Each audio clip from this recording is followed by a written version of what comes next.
दोस्तों नमस्कार, हिंदी कुंज में आप सभी लोगों का स्वागत है। आज हम लोग बात करने चले हैं दीपदान एकांकी के बारे में।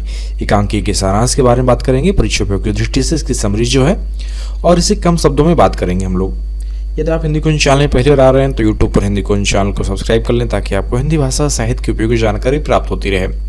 तो जैसा कि हम सभी जानते हैं कि दीपदान एकांकी डॉक्टर राम कुमार वर्मा जी द्वारा लिखी गई है और यह चित्तौड़ की एक ऐतिहासिक घटना पर आधारित है। यह पूरी एकांकी एक प्रकार से राष्ट्रीयता से ओतप्रोत है। इसमें अपना कर्तव्य पालन करते हुए सर्वोच्च त्याग की भावना और कर्तव्य निष्ठा को दर्शाया गया है। दीपदान एकांकी की कथा वस्तु पन्ना धाय के त्याग और बलिदान पर आधारित है। दासी पुत्र बनवीर। इस एकांकी में दासी पुत्र बनवीर नगर में एक उत्सव का आयोजन कराता है जिसमें नृत्यांगनाएं तुलजा भवानी के सामने नृत्य करती हैं। पूरा महल रास रंग में डूबा हुआ। ऐसे में कुंवर उदय सिंह आते हैं और पन्ना धाय को नाच गान और दीपदान के बारे में कहते हुए चलने की जिद करते हैं। पन्ना धाय नाच देखने चलने से इनकार करते हुए उदय सिंह को चित्तौड़ का सूरज और राजवंश का दीपक कहती है। तब उदय सिंह अकेले नाच देखने जाने की बात कहते हैं, लेकिन पन्ना रात में उदय सिंह को अकेले जाने से रोकती है।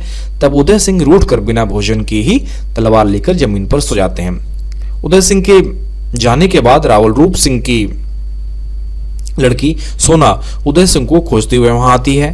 पन्ना सोना को चुप कराती हुई कहती है कि उदय सिंह रूठ कर सोने चले गए हैं, तुम लोग उन्हें नाच गान की ओर खींचते हो और ऐसा मत करो। इस पर सोना कहती है कि तुलजा भवानी के सामने नाचना और दीपदान करना बुरा नहीं है। उदय सिंह को भी हमारा नाच बहुत पसंद है। तुमने कुंवर उदय सिंह की सेवा में स्वयं को इस तरह समर्पित कर दिया है कि अब तुम्हें अपना भी पुत्र नहीं दिखाई देता।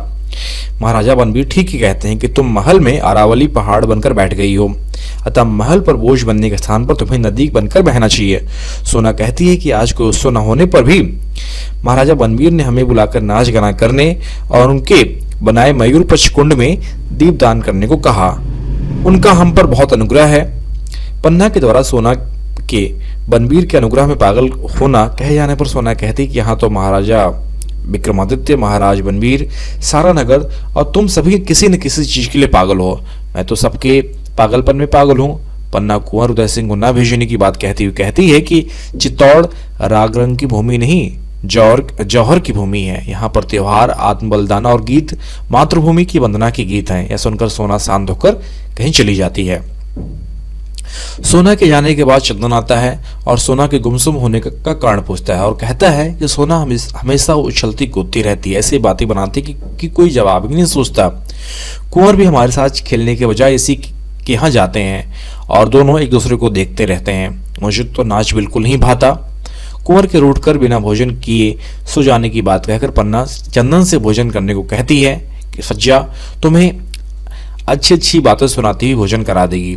चंदन पन्ना की बात मानकर अकेले भोजन करने चला जाता है। कुछ देर बाद शामली घबराई हुई आती है और उदय सिंह के बारे में पन्ना से पूछती है। पन्ना बताती है कि कुंवर तलवार के साथ ही रूठकर भूमि पर सो गए हैं। तब पन्ना बताती है कि बनवीर ने महाराणा विक्रमादित्य की हत्या कर दी है।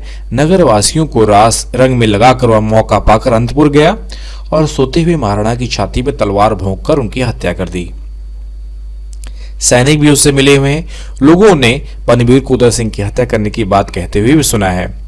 वह निष्कटंक राज करने के लिए भी उन्हें भी मार देगा, अतः थोड़ी देर में वह यहाँ आने वाला है। किसी भी प्रकार कुंवर की रक्षा करो। पन्ना कुंवर को लेकर रात में कुंभलगढ़ भागने की सोचती है, लेकिन शामली बताती है कि बनवीर के सैनिक तुम्हारा महल घेरने आ रहे हैं, तुम यहाँ से नहीं निकल पाओगी और बनवीर के साथ सैनिक होने के कारण तुम उनका मुकाबला नहीं कर सकोगी और तुम दोनों मारे जाओगे। परेशान पन्ना तुलजा भवानी से कोई मार्ग सुझाने के लिए प्रार्थना करती है कि इतने में किरत नाम का एक बारी आता है जो महल में जूठी पतले उठाता रहता है। उसके महल में आने जाने पर कोई पाबंदी नहीं है।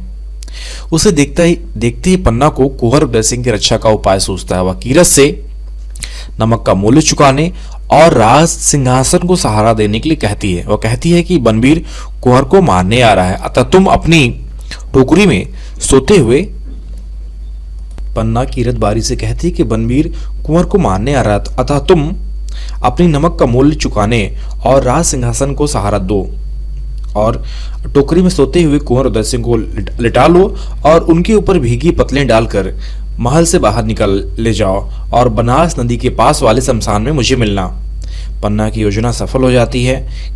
कीरत कुंवर को लेकर महल से निकलने में कामयाब हो जाता है। तब शामली कहती है कि बनवीर को जब कुंवर यहाँ नहीं मिलेंगे तो वह आपको नहीं छोड़ेगा और आपके बिना कुंवर भी जीवित नहीं बचेंगे। पन्ना एक बार फिर मुसीबत में फंस जाती है और जानती है कि कुंवर उसे न देखकर बेहाल हो जाएंगे। तब वह कहती है कि वह कुंवर के सैया पर किसी और को लटा देगी। बनवीर क्रोध में अंधा होगा और पहचान नहीं पाएगा कि यहाँ कौन सोया हुआ है, लेकिन किसे सुलाएगी।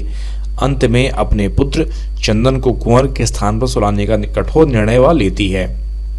मैं नहीं सुन सकती कहकर शामली चली जाती है। तब चंदन आता है। उसके पैर में खून बहता देखकर वह उसकी पट्टी बांधती है और उसे कुंवर के सैया पर गाना गाकर सुला देती है।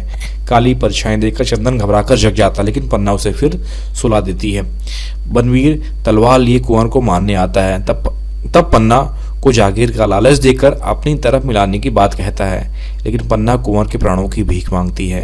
लेकिन बनवीर के ना मानने पर अपनी कटार से प्रहार भी करती है, जिसे बनवीर निष्फल कर देता है और सोते हुए चंदन को उदय सिंह के धोखे में मार देता है। यह देखकर पन्ना बेहोश हो जाती है और इसी के साथ पर्दा गिरता है। तो इस प्रकार हम एक जान पाते हैं कि दीपदान एकांकी की कथा वस्तु जो है, जो सारांश है, जो उसकी मूल कहानी है, वह पन्नाधाय के त्याग और बलिदान पर आधारित है। महाराणा संग्राम सिंह की मृत्यु के बाद उनके छोटे भाई का दासी पुत्र बनवीर चित्तौड़ का राजा बनना चाहता है। उसकी राह का सबसे बड़ा कांटा महाराणा संग्राम सिंह के बेटे महाराणा विक्रमादित्य और कुंवर उदय सिंह थे। अपने रास्ते की बाधाओं को हटाने के लिए बनवीर दीपदान महोत्सव का आयोजन करता है, जिससे सभी का ध्यान उसकी तरफ से हट जाए और वह विक्रमादित्य और उदय सिंह की हत्या कर सके। पन्नाधाय अपने राष्ट्र के प्रति पूरी तरह से ईमानदार है। वह उदय सिंह की धाय मां भी है। असमय दीपदान के आयोजन से पन्ना सतर्क हो जाती है। उत्सव के आयोजन वाले दिन जब पन्ना को पता चलता है कि बनवीर ने महाराणा विक्रमादित्य की हत्या कर दी है और वह उदय सिंह को मारने के लिए आएगा, तब पन्ना अपनी सूझबूझ और वफादारी का परिचय देते हुए कीरत बारी की पत्तल की टोकरी में कुंवर को छिपाकर महल से बाहर भेज देती है। वह कुंवर के स्थान पर अपने बेटे चंदन को सुलाकर उसका मुख ढक देती है। बनवीर आता है और कुंवर उदय सिंह के धोखे में चंदन की हत्या कर देता है। पन्ना अपने मुख से उफ तक नहीं कह पाती और वह बेहोश हो जाती है। तो इस प्रकार बनवीर की इस क्रूर कांड और पन्नाधाय के अपूर्व त्याग और बलिदान के साथ इस एकांकी की कथा समाप्त हो जाती है। तो इस प्रकार एकांकीकार डॉक्टर राम कुमार वर्मा जी पन्नाधाय के देश प्रेम और राष्ट्रहित के द्वारा अपने व्यक्तिगत और पारिवारिक हितों के बलिदान और त्याग को दिखलाना चाहते हैं। त्याग और बलिदान मनुष्य को महानता की ऊंचाइयों पर ले जाता है और दूसरी ओर स्वार्थ और महत्वाकांक्षा में अंधा बनवीर की भांति नीच कर्म में संलग्न व्यक्ति अपयश का भागी बनता है। तो पन्नाधाय एक प्रकार से महान बन जाती हैं और इतिहास में भी उनका नाम स्वर्णिम अक्षरों में लिखा गया है। तो एकांकी समाप्त होती है। यदि आपको एकांकी से संबंधित कोई प्रश्न बनते हैं या प्रश्न उत्तर बनते हैं तो आप नीचे डिस्क्रिप्शन बॉक्स में लिंक दिया गया है, जहां पर जाकर आप hindiqueen.com में इससे संबंधित नोट्स आप प्राप्त कर सकते हैं दीपदान एकांकी से संबंधित। यदि आपको कोई और प्रश्न बनते हैं तो आप नीचे कमेंट बॉक्स में हमसे प्रश्न पूछिए, हम उनके प्रश्नों को उत्तर देने का प्रयत्न करेंगे।